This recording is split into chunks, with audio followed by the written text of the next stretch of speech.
el orden de esta presentación que tengo a cargo de exponer.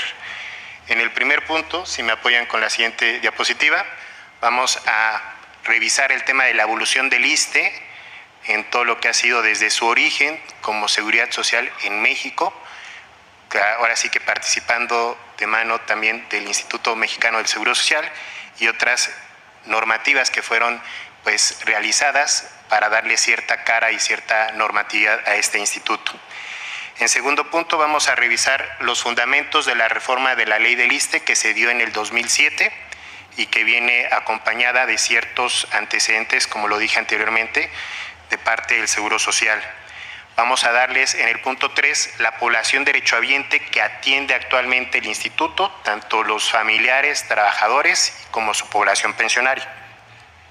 En el punto 4 vamos a explicarles las prestaciones que ofrece actualmente el instituto a esta población derechohabiente, así como los seguros que otorga el mismo.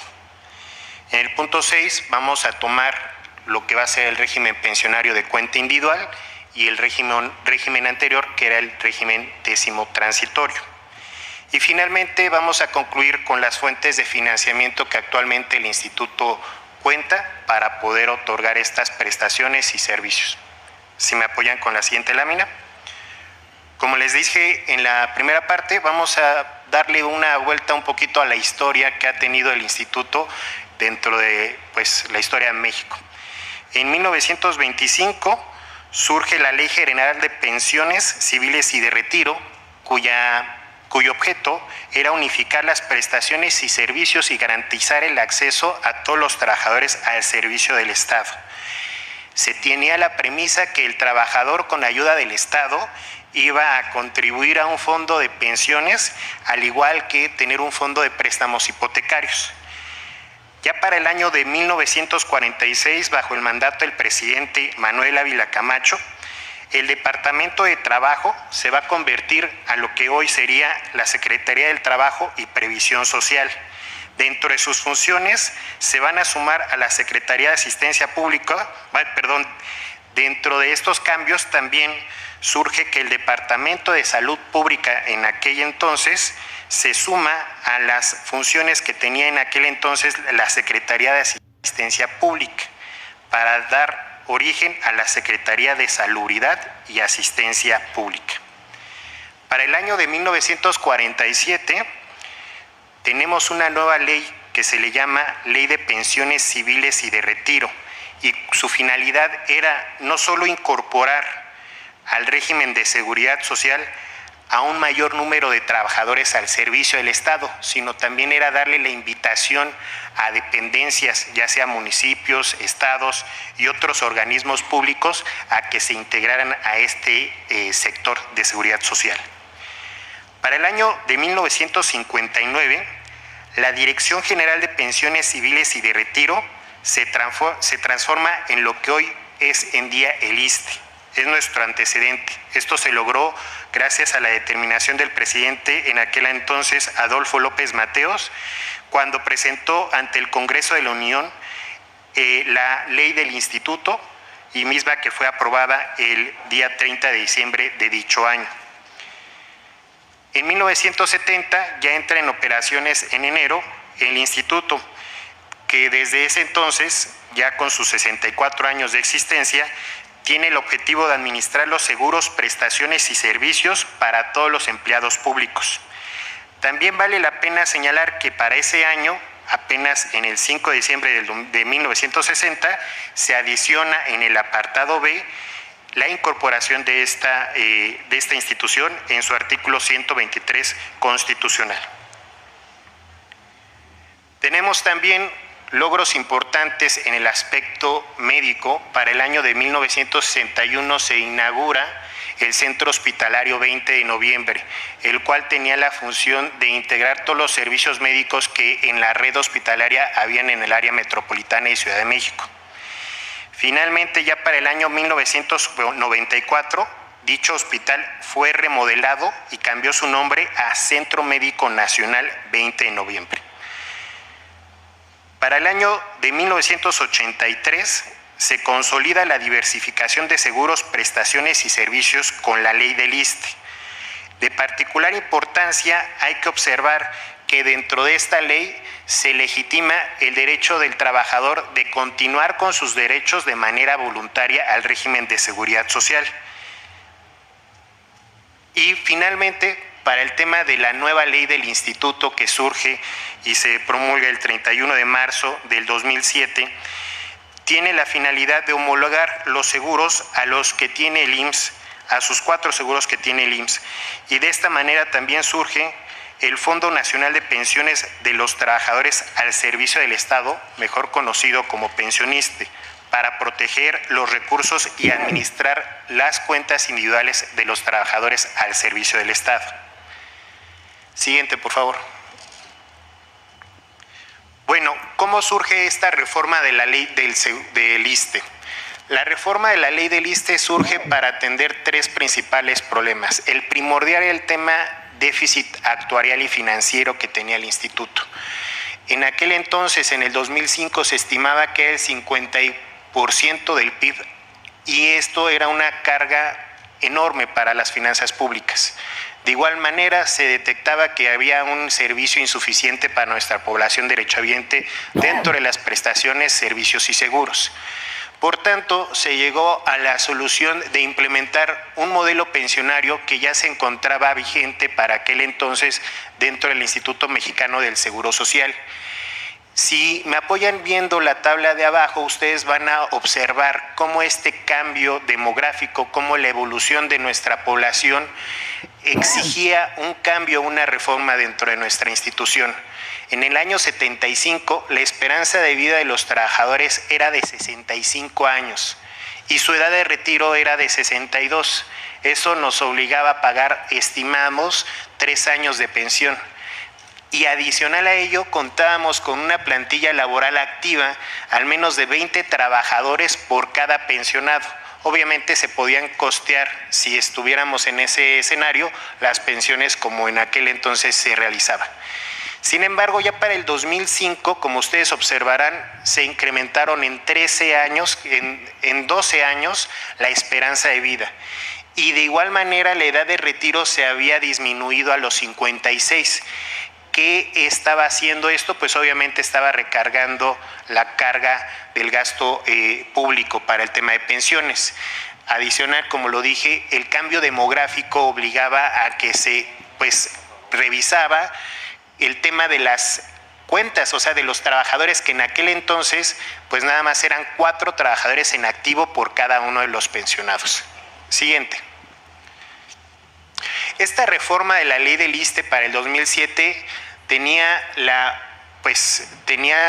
intención de mejorar la calidad en la atención a los derechohabientes, de ampliar la aportación financiera por parte del Estado para fortalecer las prestaciones sociales y de implementar dicho modelo de cuentas individuales. Dentro de nuestra población derechohabiente, para que ustedes vayan observando cómo se ha movido esta población, estamos viendo nosotros un comportamiento, sí se ha incrementado tanto los derechohabientes como los pensionados, pero si me lo permiten, si comparamos la población derechohabiente, mejor dicho, si comparamos la población pensionaria con respecto al año 2021, observamos que se ha incrementado en un 4.10%, a diferencia de la población derechohabiente, que simplemente se ha incrementado un 2.49%. Nosotros observamos esto en razón de 2 cosas. Pues nuestra población trabajadora se ha hecho más grande y sobre todo también porque ya los trabajadores pues a lo mejor no registran el mismo número de familiares derechohabientes. Y por otra parte, pues nuestra población pensionaria pues se va incrementándose con cada año que transcurre. Adelante. Durante el último año, el instituto ha otorgado 48,155 pensiones por décimo transitorio y 6,662 pensiones por cuentas individuales. Vale la pena señalar que dentro de las cuentas individuales estamos considerando tanto las cuentas que son cubiertas por el propio trabajador como aquellas pensiones que son cubiertas por parte del Estado derivadas de un seguro de invalidez, un seguro de vida o por riesgos de trabajo. Adelante. Bueno, dentro de las 21 prestaciones que otorga el Instituto, 21 prestaciones de servicios y seguros, vamos a englobarlas en 3 rubros muy importantes. El servicio médico, que consta de la atención preventiva, curativa, maternidad y rehabilitación física y mental. En el rubro de prestaciones económicas donde nos encontramos, se otorgan el tema de pensiones, créditos hipotecarios, préstamos personales y subsidios.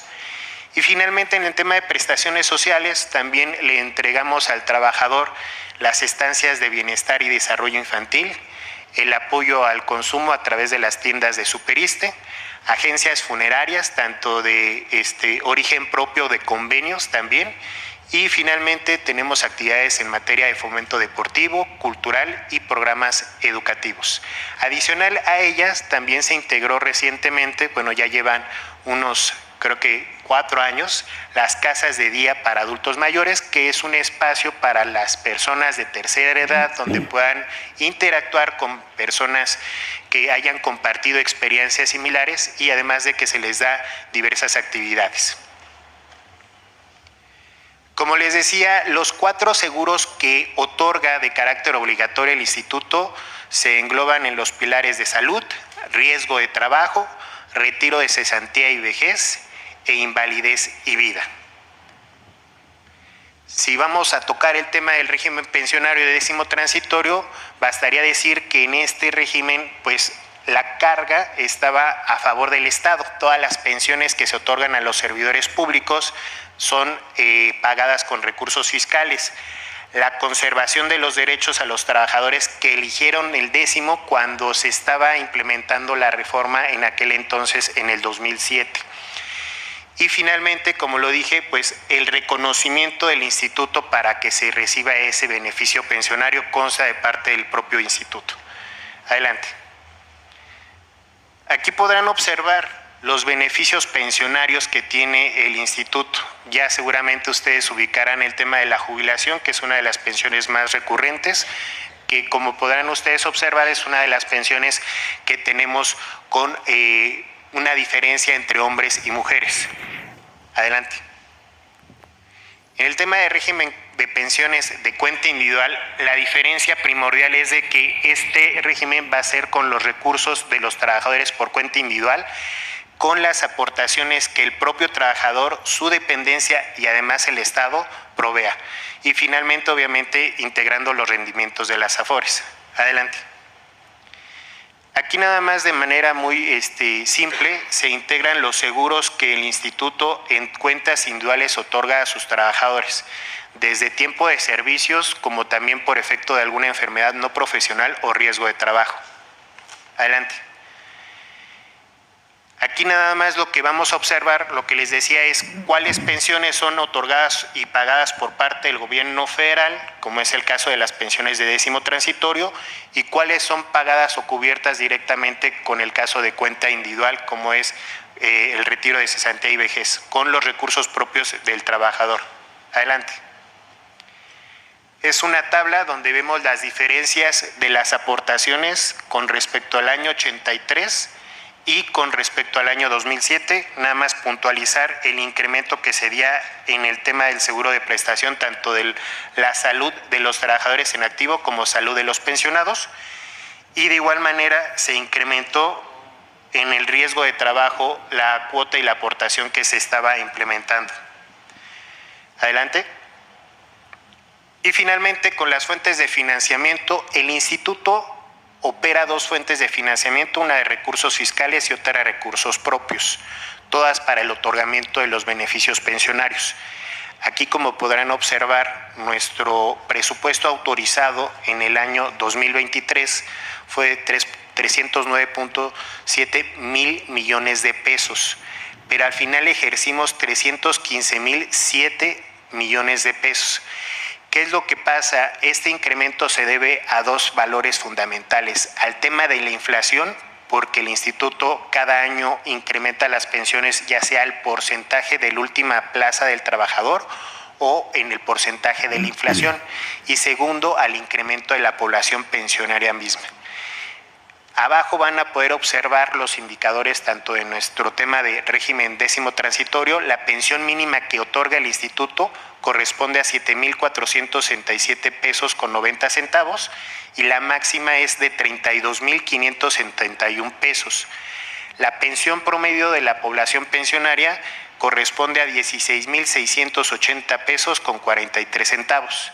En el caso de cuenta individual, a diferencia de décimo, no tenemos nosotros un límite de pensión máximo, pero sí uno mínimo. Cuando los recursos del trabajador no alcanzan para contratar una renta vitalicia, el gobierno, a través del instituto, les otorga una pensión mínima garantizada que se establece actualmente en 6,406 pesos con 62 centavos. Por parte del instituto sería todo, senador.